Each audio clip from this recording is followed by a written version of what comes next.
올해 들어서 가장 추운 날을 보내고 있는 것 같습니다. 뭐 올해라고 해봤자 이틀째인데요. 이 추운 날씨에 함께 기도의 자리에 오신 여러분들을 진심으로 축복합니다. 하나님께서 오늘의 그 기도를 통하여서, 여러분들의 그 기도를 통하여서 우리의 개인도 살고 또 가정도 살고 교회도 살고 이 나라와 민족도 살아날 줄 믿습니다. 누군가의 그 작은 기도의 몸부림이 하나님 나라의 역사를 일으키는 겁니다. 2026년 제가 지난주 송구영신 예배 말씀 속에서 하나는 기억하자라고 했는데 기억하고 계십니까? 어떤 거 기억하고 계시죠? 나의 소망은? 네, 하루 지났는데 2026년 이거는 꼭 기억하고 살자 말씀을 드렸어요. 나의 소망은 오직 주께 있습니다. 그래서 그 주를 바라보면서 살아가는 삶 가운데 주와 함께하는 나그네의 인생이 우리의 인생임을 말씀드렸습니다. 오늘 기도의 말씀은 이렇게 주님과 함께 살아가는 나그네의 삶 속에서 어떻게 하면 우리의 인생이 승리의 걸음으로 승리할 수 있을까? 함께 살펴보면서 기도의 제목을 삼기 원합니다. 오늘 본문은 다윗이 피난 중에 드린 기도입니다. 아들 압살롬에게 쫓겨 있을 때라고 말하는 이들도 있지만 구체적인 사건은 확실하게 알 수는 없어요. 그런데 분명한 것은 원수의 추격에 쫓기고 있는 삶, 생명의 위협을 받고 있는 삶, 그로 인해 몸과 마음과 영혼이 아주 괴롭고 힘든 상태에 있었음을 보게 됩니다. 다윗은 그런 상황 속에서 어떻게 이 어려움들을 감당하면서 이기고 나갈 수 있었을까? 우리는 2026년 새해를 주께 소망을 두고 살아갑니다. 나그네의 삶 속에 여러 일들을 만나게 될 것입니다. 기쁨도 있고 감사도 있습니다. 찬양할 날도 있고 또 때로는 다윗처럼 이유를 알 수 없는 위기를 만날 때도 있습니다. 그래서 낙심도 있고 또 두려움도 있고 어찌할 바 모르는 눈물로 지날 수도 있습니다. 그런 시간들이 우리에게 있을 수 있어요. 그럴 때 우리는 어떻게 해야 할까? 오늘 본문은 우리에게 다가오는 모든 상황 속에서 믿음의 사람은 어떻게 해야 하나? 이 말씀을 우리에게 가르쳐 주고 있습니다.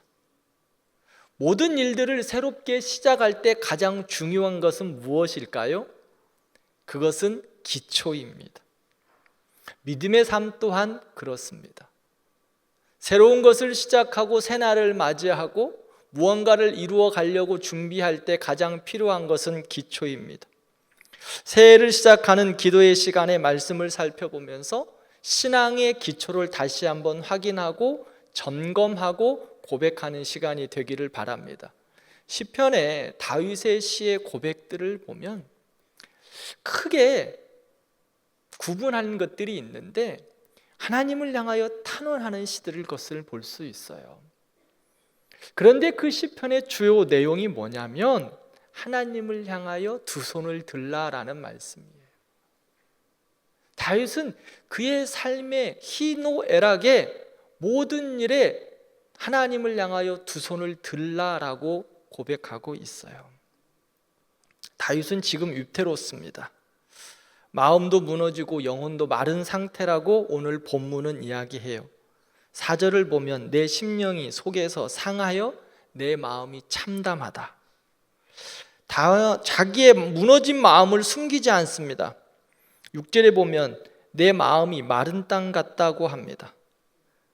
다윗은 그 모습 그대로를 가지고 하나님께 기도로 나아가고 있어요.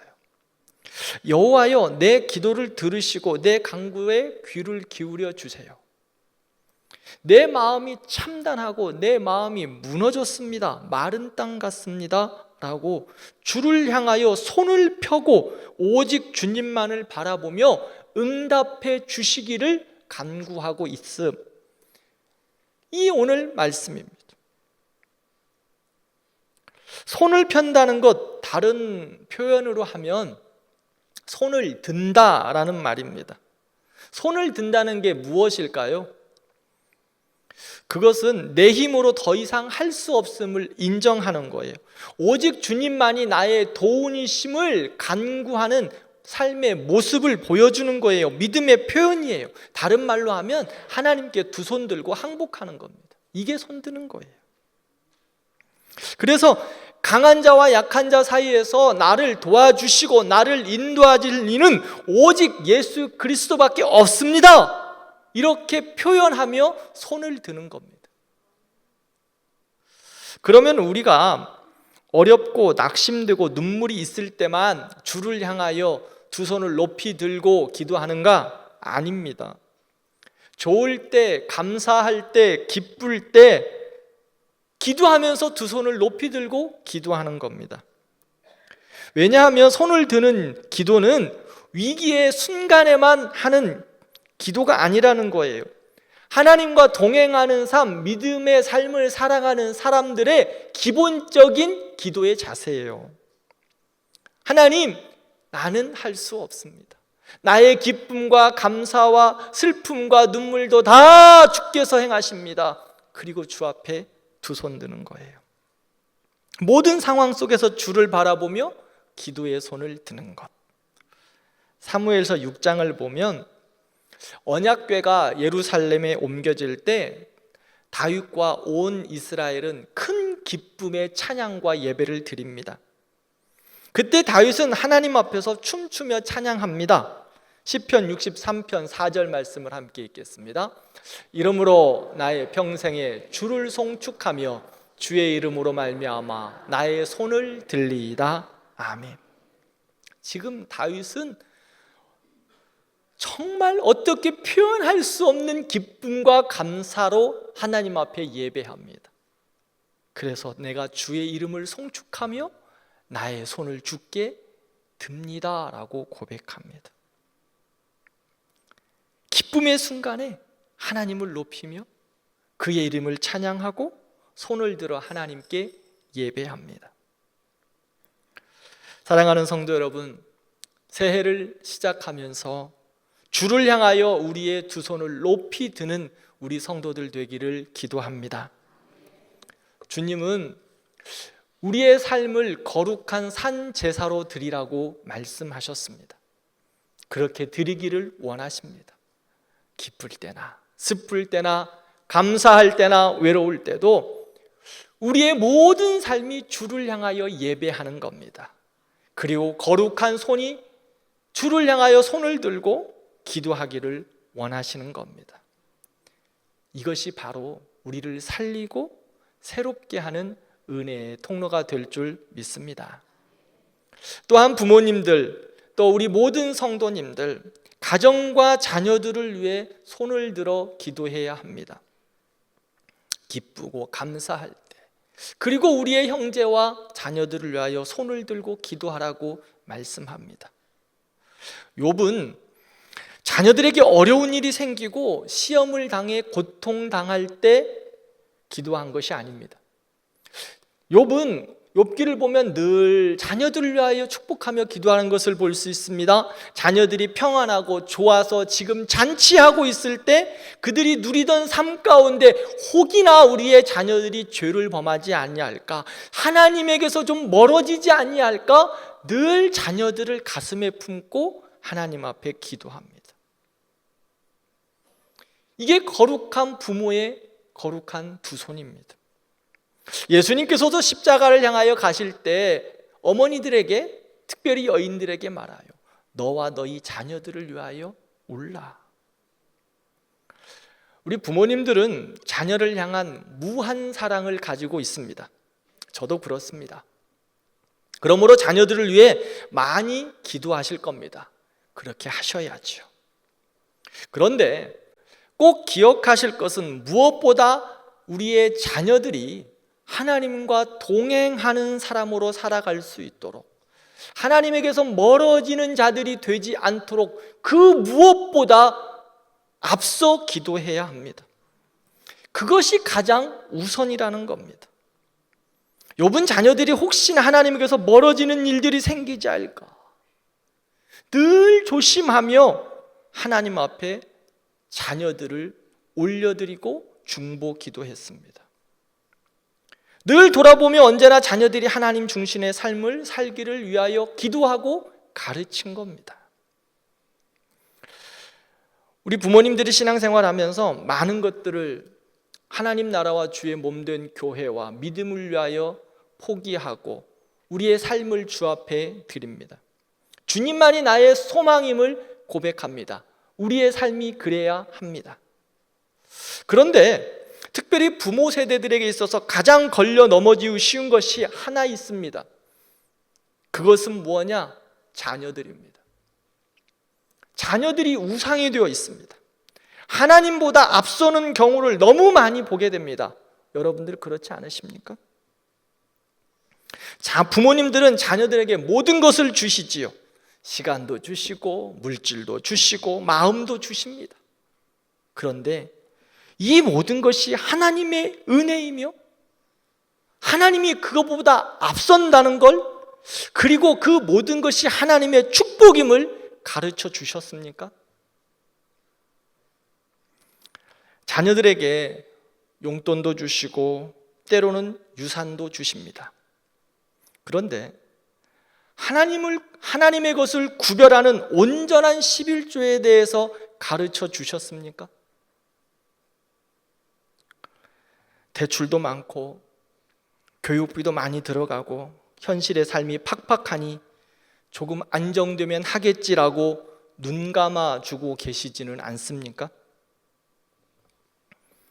하나님의 은혜의 손길을 돌아보며 감사의 헌금을 가르쳐 주셨습니까?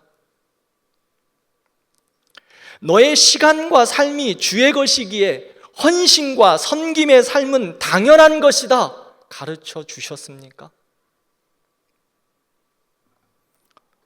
성경은 여호와께서 집을 세우지 아니하시면 세우는 자의 수고가 헛되다고 말씀하셨습니다. 우리 부모님들은 그렇게 사셨습니다. 그러면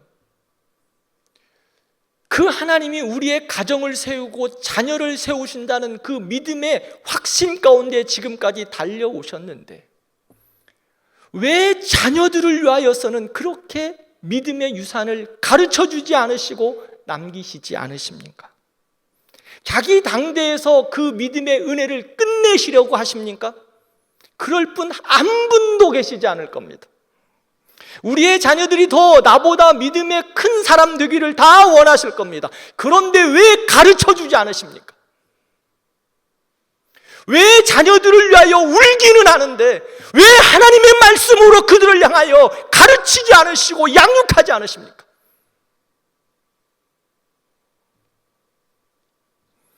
그들을 향하여 거룩한 손을 들라고 말씀하십니다.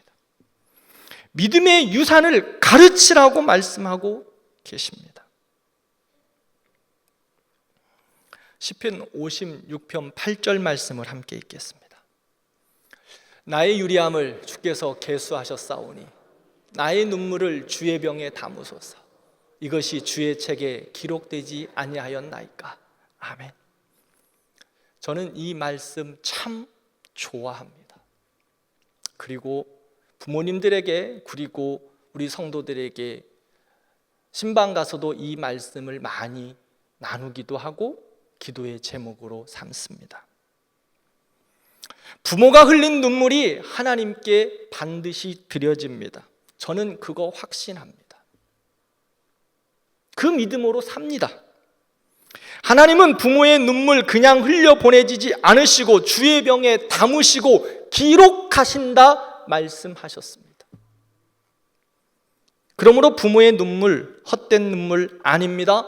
하나님께 담겨지는 기도의 씨앗이 됩니다. 자녀의 삶을 보호하는 거룩한 통로가 될 것입니다.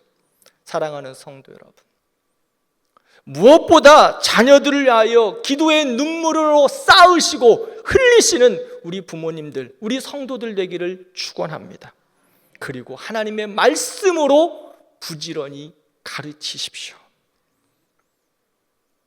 혹이나 우리 자녀들이 하나님에게서 멀어질까 두려운 마음으로 주를 향하여 두 손을 높이 들고 눈물로 기도하며, 기쁠 때나 슬플 때나 좋을 때나 나쁠 때나 언제든지 하나님의 사람으로 설 수 있도록 두 손을 높이 들라 말씀하셨습니다. 어려울 때만 들지 마시고 좋을 때 더 들시기를 바랍니다. 다윗은요, 시편을 보면 행복하고 좋을 때도 얼마나 많이 하나님을 향하여 춤을 추며 두 손을 들고 찬송하고 기도했는지 몰라요. 그의 모든 전 인격적인 삶 속에서 그는 그렇게 하나님께 붙어 있었던 사람입니다. 우리도 우리의 삶에, 또 우리 가정에, 우리의 자녀들의 삶 가운데 기쁠 때, 감사할 때, 즐거울 때도 기도의 두 손을 높이 들고 하나님 앞에 눈물로 기도하는 부모들 되기를 바랍니다. 그리고 말씀으로 가르쳐서 혹이나 우리의 자녀들이 욥의 아이들처럼 하나님께서 멀어질까 두려운 마음으로 그렇게 자녀들을 가르치고 또 말씀으로 양육하는 우리 부모들 되기를 진심으로 축복합니다. 그래서 우리 부모님들보다 우리의 자녀들이 더 믿음 안에 성숙해야 되지 않겠습니까?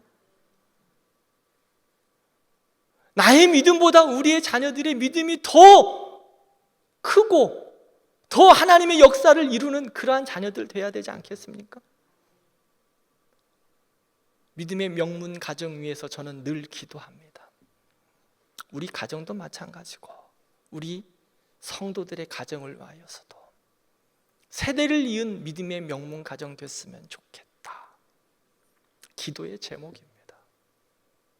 그렇다면 말로만 끝날 것이 아니라 기도의 두 손을 들고 주 앞에 나아가 눈물로 기도하고, 그리고 우리의 믿음이 우리 자녀들의 세대에 그대로 흘러가도록 가르치고, 또한 그들에게 우리의 삶으로 가르치고 입으로 가르치고 그 우리의 믿음이 그들에게 세워져 갈 수 있도록 더욱더 하나님 앞에 가르쳐가는 우리가 되기를 진심으로 기도합니다. 사랑하는 성도 여러분, 이렇게 기도의 두 손을 들 때 하나님이 우리의 손을 붙드시고 우리의 걸음을 인도하여 주십니다. 우리가 손을 들면 하늘문이 열립니다. 그리고 하나님이 일하십니다. 눈물로 기도하면 하나님이 기록하시고 기억하셔서 하나님의 때에 역사하실 줄 믿습니다. 이것이 믿음입니다. 두 번째로는 주의 인자한 말씀을 들어야 합니다. 다윗이 부르짖는 기도의 핵심에는 하나님의 말씀을 듣고자 하는 간절함이 있었어요. 8절 말씀을 함께 읽겠습니다. 아침에 나로 하여금 주의 인자한 말씀을 듣게 하소서. 내가 주를 의뢰함이니이다. 내가 다닐 길을 알게 하소서. 내가 내 영혼을 주께 들음이니이다. 아멘. 성경 전체의 말씀을 우리는 로고스의 말씀이다라고 이야기합니다. 그리고 그 말씀 안에서 오늘 내 삶에 들려지는 말씀, 그리고 나에게 적용되는 말씀, 그 말씀을 레마의 말씀이다, 헬라어로 그렇게 표현할 수 있습니다. 그래서 다윗은 아침에 주시는 인자한 말씀을 나에게 듣게 해 주십시오, 그렇게 기도하고 있어요. 인자한 말씀, 매일매일 주시는 나에게 주시는 말씀을 들려달라고 레마의 말씀을 간구하고 있습니다. 왜냐하면 그 말씀이 나의 갈 길을 인도하고 그 말씀이 나의 마음을 새롭게 하고 나의 발걸음을 승리로 인도하시기 때문입니다. 다윗은 왕이었습니다. 수많은 정보와 보고와 사람들의 말들이 모두 그에게 들려졌을 것입니다. 우리는 하루를 살아가면서 참 많은 소리를 듣습니다. 어떤 기사를 보니까요, 요즘 현대인들이 하루에 접하는 정보량이 19세기에 살던 사람들의 평생 받았던 정보량보다 많다고 합니다. 19세기 살았던 사람들이 평생 동안 접했던 정보량보다 요즘 우리가 살아가고 있는 이 하루의 정보량이 더 많대요. 얼마나 많은 소리를 듣고 얼마나 많은 것들을 보고 얼마나 많은 것들을 행하고 있는지 몰라요. 그런데 그 많은 소리들 중에 들어야 할 소리가 있고 듣지 말아야 할 소리가 있습니다. 어떤 소리는 우리를 세우지만 어떤 소리는 우리를 넘어지게 합니다. 지금 다윗은 답답함과 두려움에 있습니다. 그렇다면 살 길을 찾기 위해 보통 사람을 찾고 정보를 구하고 수단과 방법을 가리지 않고 해결책을 찾아야 합니다. 그런데 다윗은 두려움과 분주함, 그 뭔가를 찾으려고 하는 그 방법들 뒤로 하고 가장 먼저 무엇을 했느냐? 아침에 주의 인자한 말씀을 듣겠다 말하고 있어요. 즉 레마의 말씀, 나에게 주시는 말씀을 하나님 앞에 엎드려서 그 말씀 달라고 기도하고 있어요. 그래서 9절 이하의 말씀을 보면 다윗은 레마의 그 말씀이 나를 건지실 것이다, 내가 주의 뜻을 행하게 될 것이다, 그 말씀이 나를 살리고 환난에서 나를 건지실 것이다 고백하고 있습니다. 사랑하는 성도 여러분, 우리는 2026년도 한 번도 걸어보지 않은 길을 걸어갑니다. 때로는 위기도 있습니다. 흔들리는 상황도 있을 것입니다. 기쁨도 있을 겁니다. 감사도 넘칠 겁니다. 우리에게 모든 일들 가운데 가장 우선한 것은 주의 말씀을 듣는 것입니다.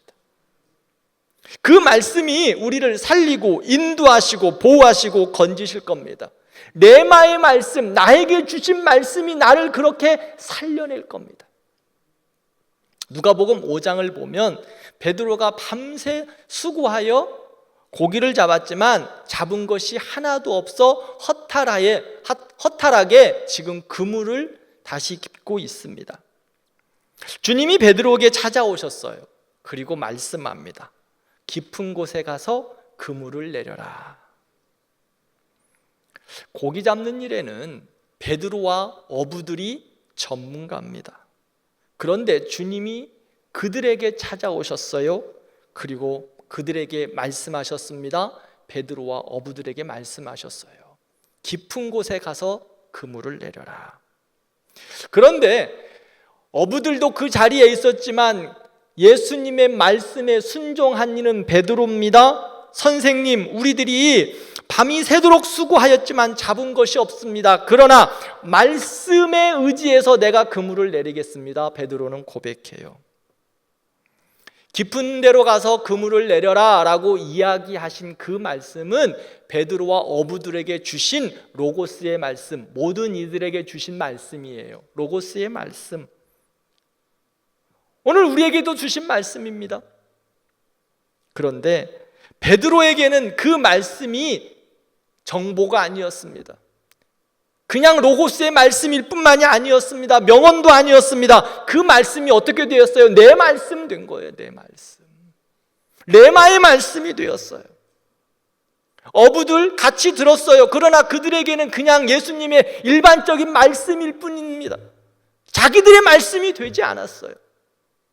베드로에게는 그 말씀이 내 말씀 됐어요.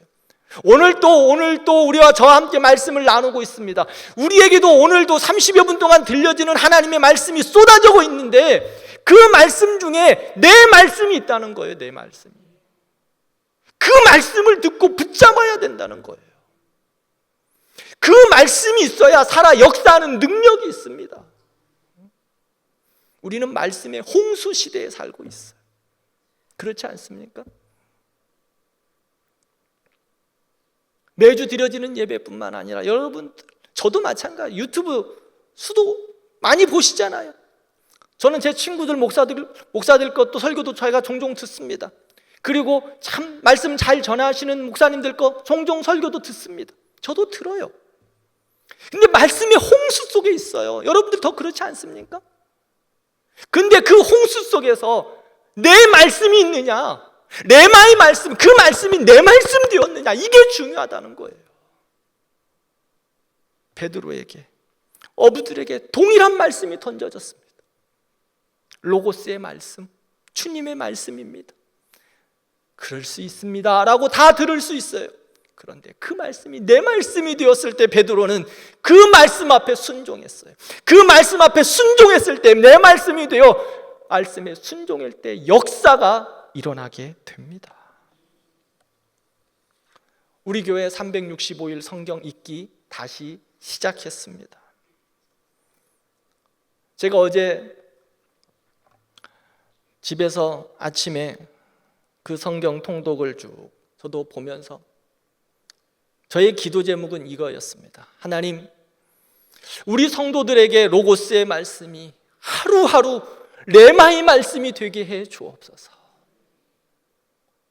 레마의 말씀이 되게 해주세요. 그저 듣고 한 귀로 듣고 떨어져 버려가는 이제 말씀이 아니라 그 말씀이 나의 심령을 깨우는 말씀들이 되게 해 주옵소서.